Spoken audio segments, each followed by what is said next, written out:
I'm a GP, but I haven't worked in primary care for 20 years. I've worked in Greater Glasgow and Clyde alcohol and drug services. The figures and things that I'm going to tell you about our local service are just Glasgow City today.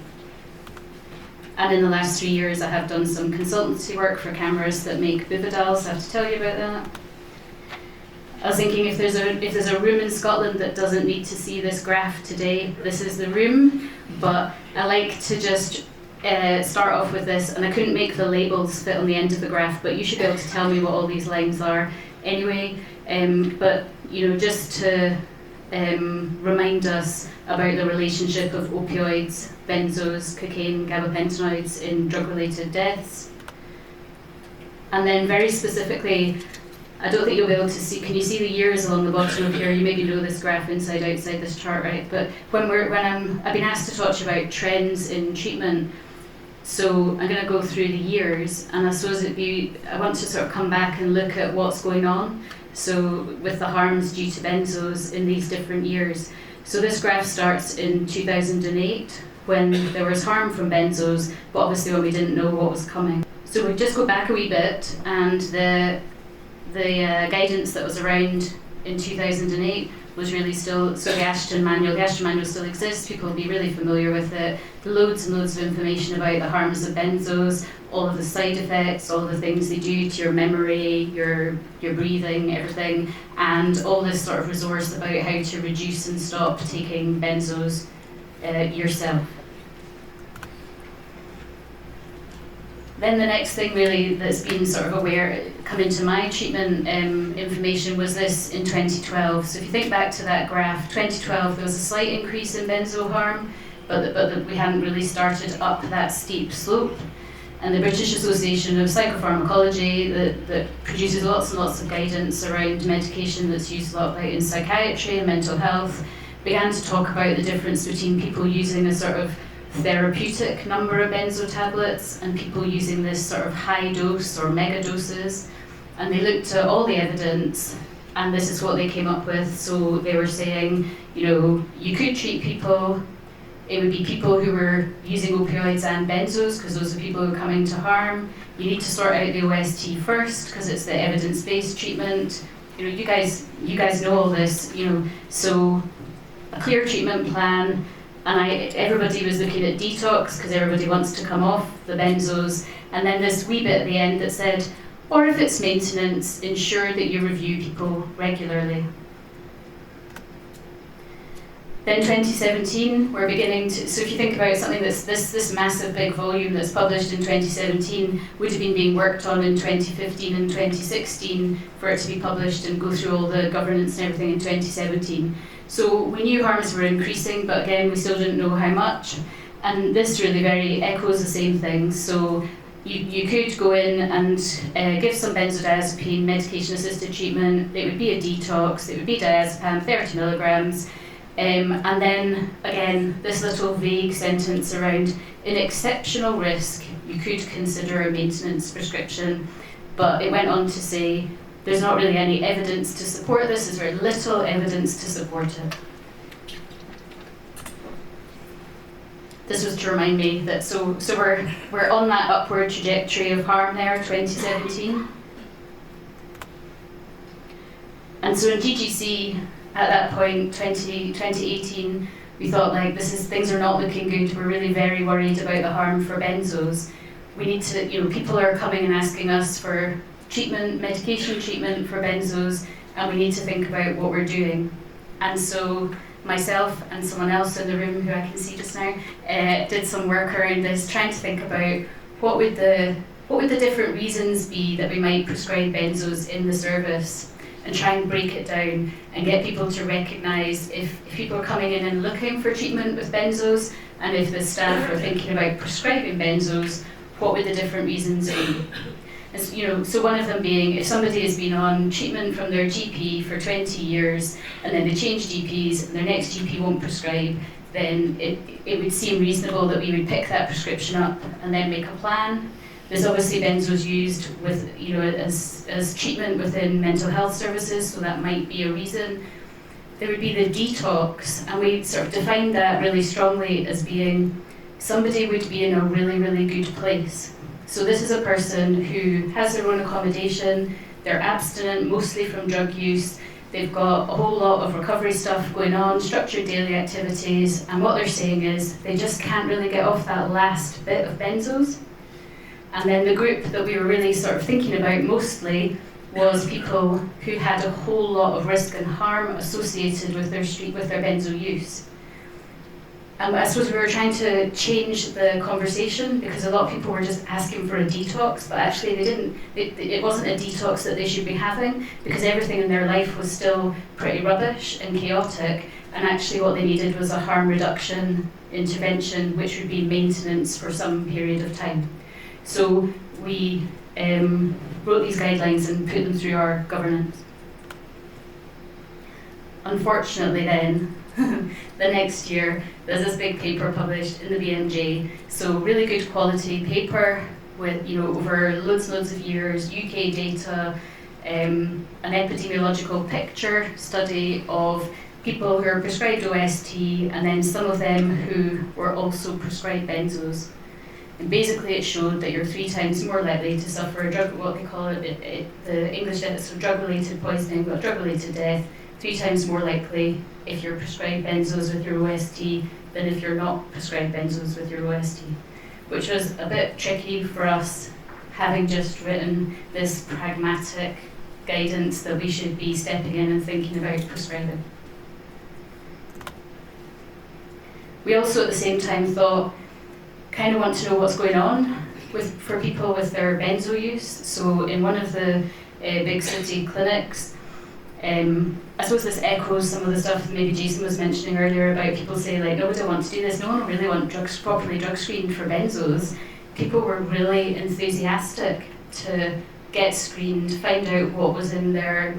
We weren't testing tablets, we were testing P, but also thinking that it might help with policy, guidance, treatment. So you'll see there what it showed was 7% of the clinic were prescribed benzos with their OST at that time. Lifetime self-reported use of street benzos was 90%. Current street use is a combination of self-report and drug screening because everybody volunteered a near-patient drug test and a lab breakdown. And then that sort of self-reported range of tablets and an association with recent injecting risk. So not surprising, but actually if you look in the literature, there's very little that actually describes in good quality what's going on. And we felt, in Scotland, we know things are a harm and you're trying to make treatment, but it wasn't clear what was actually going on with our people who were in the clinic. So off the back of the Drug Death Task Force in 2020, I'm sure you're all familiar with this, which was called at the time an interim response. So it was something that was developed in response to feedback from people. So people saying that when they went to talk, sorry, I'm walking about, when they went to talk to people either in treatment services or their GP or somebody and tried to talk about benzos, they felt that they weren't listened to, they were seen as drug seeking, people didn't understand the harms that they were worried about and experiencing, and because of that, because they weren't being listened to, they felt they weren't being assessed adequately, and they weren't receiving any sort of intervention.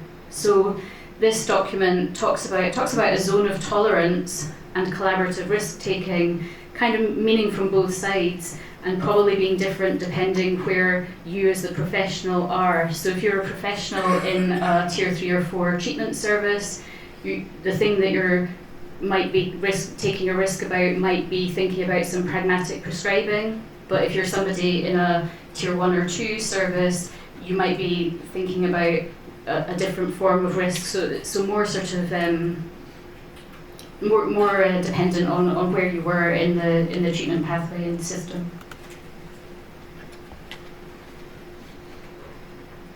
What we then did locally was, what we found was that with the pandemic, we had discussed this sort of idea of identifying harms that people were experiencing from their street benzo use and coming to making a treatment plan of harm reduction interventions. But what actually happened during the pandemic was that for many people it was a prescription and nothing else, or very little else. And so we came up with a guidance for staff around all the other things that are evidence-based and ideally would be put in place for people that apart from the prescription, because that had all been, it's so important and much more, there's much more evidence behind all of those things, but they weren't being delivered in a standard way. And obviously signposted to lots of good quality resources. There are many more of which exist. This was me just sticking a couple in a slide for you to remind me. And so this is a picture, so the little figures down the bottom of here starts in 2019 and it finishes in Q1 2021-22, so that starts at the beginning of April 2021. And you'll see that there's like a fourfold increase in prescribing. So this is in Glasgow, people who are in OST, and it goes from 2% of the caseload to 10% of the caseload were co-prescribed benzodiazepines by application of that pragmatic, look at the harms, see if you think you can reduce the harms, think about prescribing if you think that it's something that might be beneficial. Just wanted to highlight this as well to anyone who hasn't read it. Really excellent. So published in 2022, Scottish. So look at the current trends in benzo use. Obviously, everything changes all the time. It's already 2 years old, but just lots of the little details in it are really interesting. I suppose things we talk about etizolam as something that's really harmful. It is really harmful in our community, but it's prescribed really safely in lots of countries. So it's not etizolam, the molecule itself, that's causing all these things. And also, obviously for me, with my GGC hat on, really interested in this sort of national variation in the harm from prescribable benzodiazepines. So again, this is an observational paper. It doesn't give us answers, but has lots of really interesting detail in it around what was going on in Scotland at the time it was written. And then those scary numbers of tablets, just the seized tablets, and that increase from 2018 to 2019, doubling of millions of tablets that were seized. But then I was involved in a study, so similar to the study that I just showed you, that put a bit of a dampener on our prescribing policy in GGC. We had the opportunity to look at 10 years of Scottish prescribing data.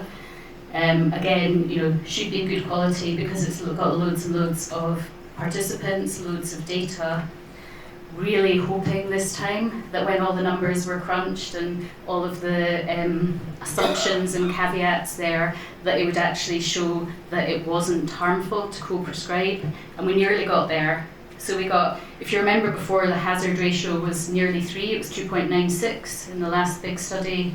I'm obviously oversimplifying things a little bit, but the hazard ratio there, that's for all-cause mortality, is 1.17, and for drug-related death is 1.14. So almost not causing harm, or only causing a tiny little bit of harm. So it's really interesting, a big change from looking at that period before to this period of time. And if you think about 2010 to 2020, it's exactly the data, the Scottish data that we would want to be examining, because it's when that great big increase in harm is happening on that graph of drug-related death. But still a little bit disappointing that it didn't come up with a 0.1 hazard ratio, or 0 point something. And then currently, there is other work ongoing. I suppose I've been asked to talk about treatment, and for me as a doctor, treatment is very much about prescribing, or actually I was asked to talk about medication-assisted treatment, which I'll come to in a minute. So I was asked to, I'm just justifying myself, and I'm asked to talk about the prescribing bit. But there has been a piece of work completed to develop a harm reduction intervention. So it links prescription with some really good quality, sort of core skill-based psychosocial intervention.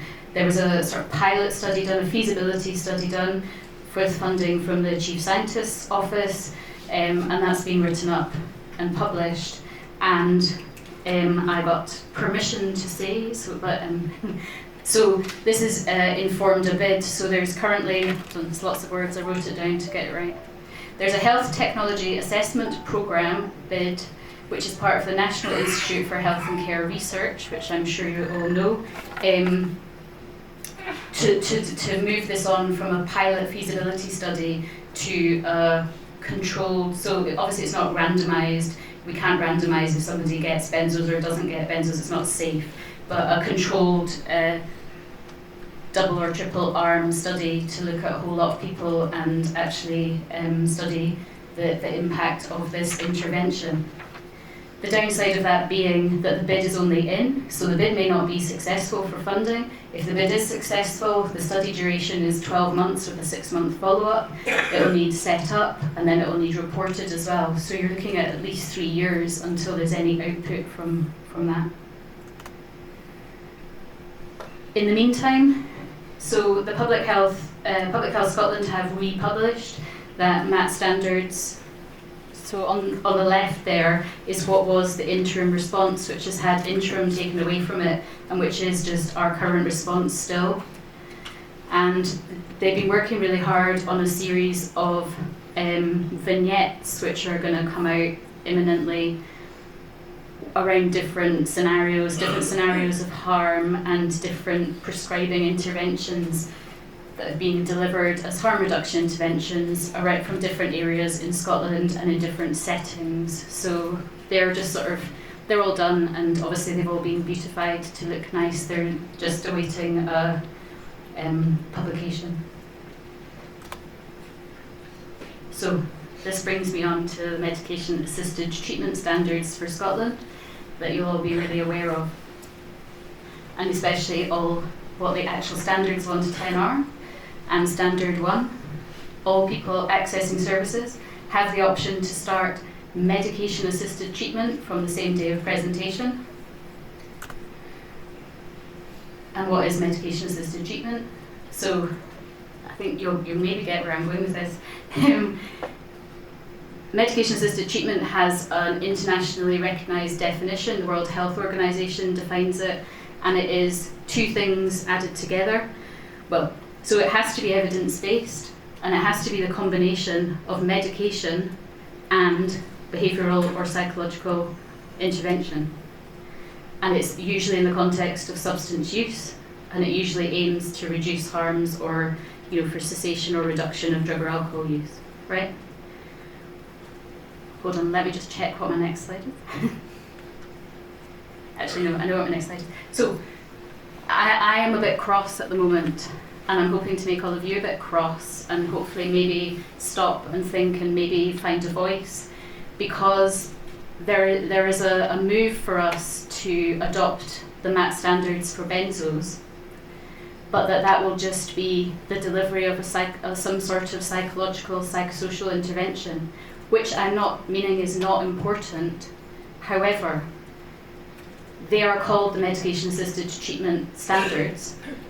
There's a definition which says it has to involve medication, and the very biggest thing that's making me cross is that we are going to raise people's expectations. People who are coming to harm from their benzo use are going to hear that the MAT standards are being expanded to include benzos, and they are going to assume that means that under MAT standard 1 they will be able to present to a treatment service and expect same day medication treatment for their benzo harm, which is not what is happening, and which is not what is supported by government and the MIST team, who are saying that the MAT standard response for benzos will not include prescribing, which is not wrong either, right? Because there isn't an evidence base at the moment for a medication assisted treatment. And so I guess my ask for you is to not accept that. So we've been tying ourselves in knots in GGC for the last 2 years, filling out forms, doing returns, and sending back figures for the MAT standards for OST, which has been great. It's helped us improve things a lot. but I don't want to just fill out a form that says that we're delivering psychosocial intervention to people who are using benzos and have it labelled under the MAT standards. A slightly contradictory though, show you what we have done in Glasgow. So this graph is wrong because I was rushing to get my slides done. It should have a little dotted line. So we didn't suddenly just embrace prescribing and stick a whole lot more people on prescriptions. That actually jumps forward 2 years. So the graph should come out a bit more. And I didn't know how to make a little wiggly line on the graph. So we now have 800 people.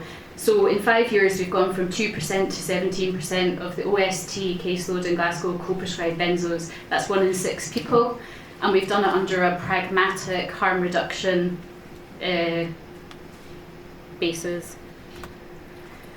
And so I'll just end with sort of what the challenges that we've found have been. I think the first challenge is the understanding of people that you're not going to get a benzo script if you don't have an opioid problem. And that doesn't mean go out and get yourself an opioid problem, but the people who are coming to the most harm are the people who are using opioids and benzos. If there's already a dodgy evidence base for prescribing benzos to people who have an opioid problem, you can imagine that there isn't an evidence base for a benzo script if you don't have an opioid problem. In the land of medicine, we never say never, so occasionally we'll find ourselves in the position where we do think that someone needs a benzo script if they don't have an opioid problem, but it's very occasional. What we then say is we really need a picture of the harms. So if you're going to deliver a harm reduction intervention for that individual, you need to know what the harms are, and they need to be really well defined. How do you actually consent someone? So you're consenting someone for an unlicensed intervention, it's off-label, there's no national or international guidance to support it, and their use of street benzos affects their memory and their ability, may present as very straight to you but have no memory of that conversation with you in clinic that day. So you need to have some strategies about consent, and you need to return to consent frequently. You need to set really realistic harm reduction goals. So it's harm reduction intervention, what harm reductions do you actually want to see? And everybody needs to understand that if the harms actually increase if you start a benzo script, the benzo script has to stop. You can't carry on with a benzo script if you start one and someone's harms go, really increase. So those 5 things are pretty tricky, but that's what we've been sort of working to in Glasgow and what we've used to influence our prescribing. That's me, short and sweet, but hopefully please think about in the services and where you're working, think about the MAT, what you're being asked for the MAT standards and how you might respond to them. Thanks.